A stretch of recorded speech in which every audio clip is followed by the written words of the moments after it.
स्वामी समर्थ. अवधूत चिंतन श्री गुरुदेव दत्त. स्वामी कृपा या चॅनलमध्ये सर्वांचं खूप खूप मनापासून स्वागत. तर आज आपण बघणार आहोत स्वामींची सेवा करताना मांसाहार चालतो का, की पूर्ण सात्विक जीवन आवश्यक आहे, किंवा स्वामींची सेवा जो करतो त्यांनी मांसाहार खायचंच नाही, किंवा जे मांसाहार करतात त्यांनी स्वामी सेवा करायचीच नाही, असे बरेच प्रश्न बऱ्याच जणांच्या मनामध्ये असतात.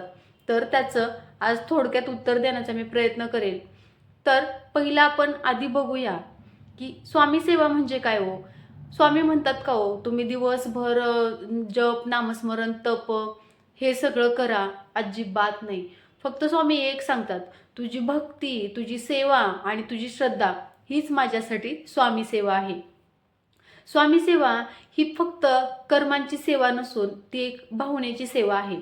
म्हणजेच बघा, ज्या वेळेस आपण एखादी सेवा करत असतो ना, त्यावेळेस स्वामी सुद्धा सांगतात लोकांचं वाईट करू नकोस. आपण आपल्या डोळ्यांनी लोकांचं चांगलं बघावं, चांगलं ऐकावं आणि चांगल्याच गोष्टी सगळ्या आपण चांगल्या गोष्टी घ्याव्या आणि ज्या काही वाईट गोष्टी आहेत त्या सोडून द्याव्या. आता बरेच जण असं असतात, व्रतवैकल्य भरपूर करायची, पण याचं चांगलं झालं त्याला त्रास, त्याचं चांगलं झालं याला त्रास, असं अजिबात नाही. स्वामी म्हणतात फक्त तुझं मन आणि अंतःकरण शुद्ध ठेव, माझ्यासाठी हाच खरा तुझा भाव आहे. आता मांसाहाराबद्दल सुद्धा बरेच आध्यात्मिक दृष्टिकोन जर बघायला गेलं तर आता बऱ्याच जणांच्या मनात असतं की मला स्वामींची सेवा करायची आहे आणि मग मी मांसाहार करतो, मी करू का नको. आता बघा, बऱ्याच जणांना आयुष्यामध्ये ना प्रत्येकाच्या खूप अडचणी असतात बरं का, खूप खूप अडचणी असतात की त्या अडचणींना बाहेर काढण्याचं काम फक्त आणि फक्त आपले स्वामी करू शकतात. आणि मी तुम्हाला एक गोष्ट अजून सांगेल, ज्यांना स्वामींची सेवा करायची इच्छा आहे पण ते मांसाहार करतात किंवा इतर व्यसनं आहेत त्यांना, त्यांची व्यसनं आपोआप कमी होतात स्वामी सेवेत आल्याच्या नंतर. बऱ्याच जणांनी चक्क नॉनव्हेज सोडलं आहे, किंवा कोण ड्रिंक वगैरे करत असेल ते सोडलं आहे, किंवा इतर काही कुठले गोष्टी करत असेल तर त्या गोष्टींचं त्या गोष्टींपासून ते दूर झालेले आहेत. आणि हे पण सांगते, ज्यांना स्वामी सेवा करायची आहे त्यांचा योग येत नाही, त्यांना ना कुठल्याही काम मार्गाने होईना का पण स्वामी आपल्या सेवेत आणतात. छोटासा माझाच अनुभव मी तुम्हाला सांगेल. मी पुण्याला जॉब करत होते, त्यावेळेस मला एका काकूंनी सांगितलेलं की हा दीदी, तुझ्या लग्नासाठी एवढे म्हणजे काही सगळे प्रॉब्लेम येलेत किंवा घरातले जे काही प्रॉब्लेम असतील, यासाठी मी तुला एक उपाय सांगते, तू ते करशील का? मी म्हटलं हो मी करेन, मला नक्की सांगा. तर स्वामी समर्थांची सेवा तू करशील का? मी म्हटलं मला खूप आवडतं अशी देवांची सेवा करायला आणि मी करेन म्हटलं, मला फक्त सांगा काय आहे ते.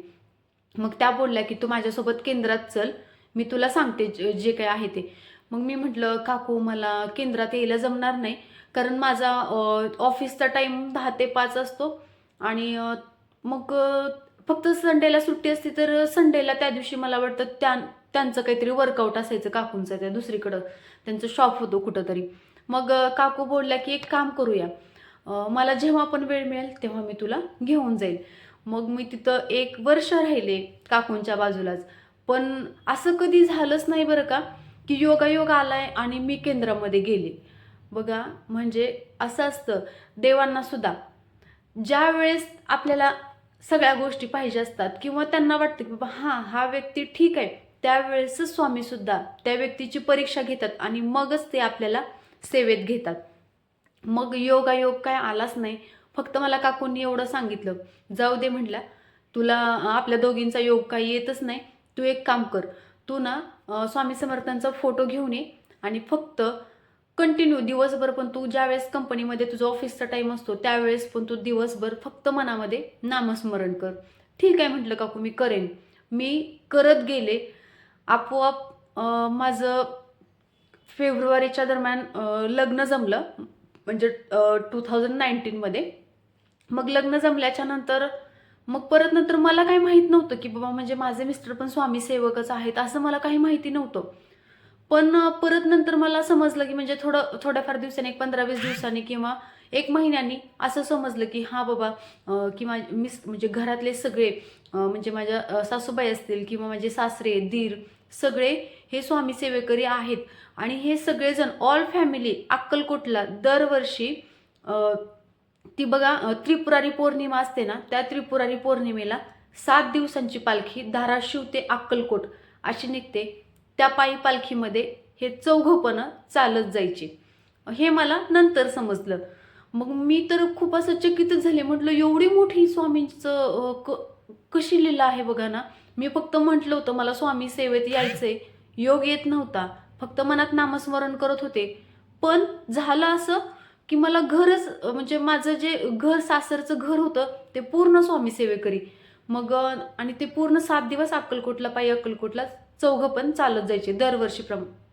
आणि परत नंतर मग आमचं लग्न होतं मेमध्ये, समथिंग लग्न होतं आमचं मेमध्ये. लग्नाच्या दिवशी सुद्धा असं गृहीत पण धरलं नव्हतं की आम्हाला फर्स्ट टाइम हे प्रेझेंटेशन मिळेल म्हणून. लग्न वगैरे झालं की लगेच जे प्रेझेंटेशन आलं ते स्वामी समर्थांचा फोटो. ज्यावेळेस स्वामी समर्थांचा फोटो हातात आला ना, त्यावेळेस अक्षरशः अंगावरती शहारे आले आणि डोळ्यातून ना खरंच पाणी आलं. म्हणजे एवढा मोठा अनुभव ना मला ना खूप भारी वाटतं की तुम्ही सुद्धा आणि बघा ना, आपल्या आयुष्यामध्ये अडचणीच आहेत आणि त्यावेळेस देवाला सामोरं गेलं पाहिजे असं अजिबात नाही बरं का. तुम्हाला ना तुमच्या आयुष्यामध्ये इन फ्युचर काही अडचणी असतील, तुमच्या ज्या म्हणजे आपल्या पूर्वीजन्माच्या पापांचा किंवा जे आपले काही पाप आले पूर्वापासून आपल्या कर्मानुसार जे काय आपण पाप वगैरे केले आहेत पूर्वीच्या जन्मात, त्या पापांचा त्रास पुढं चालून आपल्याला कमी व्हावा. आणि ज्यावेळेस आपण अध्यात्मात येतो ना त्यावेळेस पापक्षय सुद्धा कमी कमी होत जातो. आपल्याकडून जी काही पूर्वजन्माची पापं कमी कमी होत जातात असं सुद्धा म्हटलं जातं. मग बऱ्याच जणांना वाटतं की बाबा आम्ही मांसाहार करतो, मग स्वामींची सेवा कशी करायची. तुम्ही करून तर बघा. माझा स्वतःचा अनुभव तर मी तुम्हाला सांगितलाच. हां, पण मी स्वतःला एवढं नशीबवान समजेल की आमच्या घरात मांसाहार करत नाहीत. मग मी असं म्हणणार नाही बरं का की तुम्ही पण सोडा, अजिबात नाही. आणि स्वतः स्वामी समर्थ सुद्धा सांगतात की तुम्ही मांसाहार सोडा, असं महाराजांचं काही नाही. तुम्ही हेच खावा, तेच खावा, तेच करा. महाराजांचे असे रूल्स अजिबात नाहीत. फक्त स्वामी एवढं सांगतात, मन शुद्ध अंतकरण ठेव, बस, बाकी काही नको. सगळ्यांचा चांगला विचार कर आणि सतत चांगली कर्म करत राहा, एवढंच म्हणतात.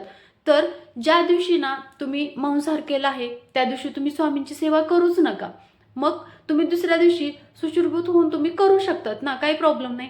ज्या दिवशी केला आहे त्या दिवशी तुम्ही स्वामींची सेवा करायचीच नाही, त्याच्या दुसऱ्या दिवशी करा. किंवा मग आता बऱ्याच असतं की ताई खात नसतात, घरातले सगळे व्यक्ती खात असतात, मग त्या ताईंना पण स्वामींची सेवा करायची असती. मग त्या दिवशी मग आता त्यांना घरातला स्वयंपाक वगैरे जर करावंच लागणार आहे ना, मग तुम्ही मनातल्या मनात जरी नामस्मरण चालू ठेवलं देवाकडं न जाता तरी सुद्धा खूप चांगलं, असं काही नाही.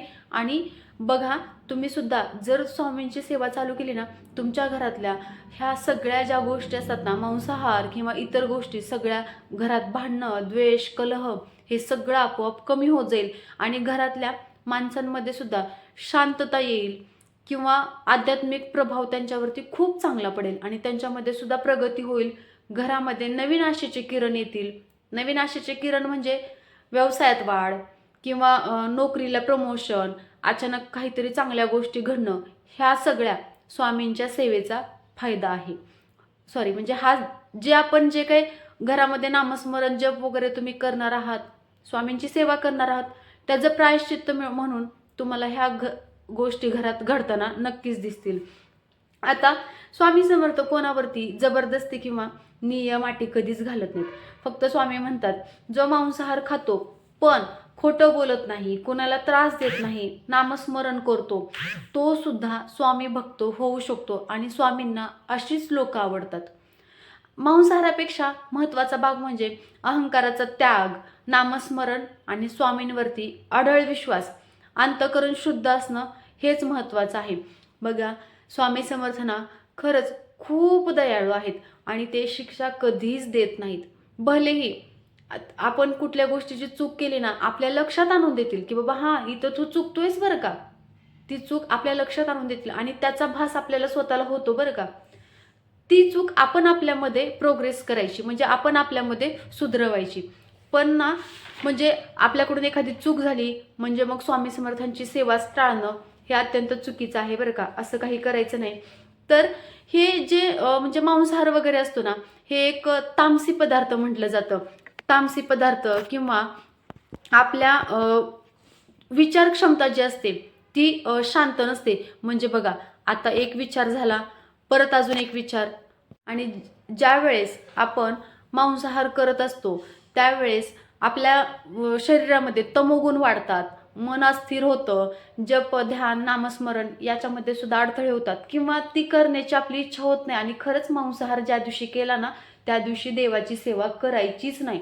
बाकी तिकडं काही हो, आपलं मन जरी झालं ना की बाबा नाही, तरी तुम्ही नकाच करू. कारण आपण तर मांसाहार करतोयच ना, मग उगीच कशाला आपण देवांना पण त्रास द्यायचा. त्यापेक्षा त्या दिवशी तिकडं तुम्ही नकाच जाऊ. सुशीर्भूत होऊन तुम्ही दुसऱ्या दिवशी सेवा करू शकता. ज्यावेळेस आपण स्वामी सेवा देवभक्ती करत असताना आपलं मन शुद्ध राहत नाही, ज्यावेळेस आपण मांसाहार करतो त्यावेळेस आपलं मन शुद्ध राहत नाही, तर पापपुण्याच्या संकल्पनेत त्या दिवशी आपलं मन अशुद्ध मानलं जातं. त्यामुळे दुसऱ्या दिवशी तुम्ही सर्व काही स्वच्छ करून तुम्ही सेवा करू शकतात.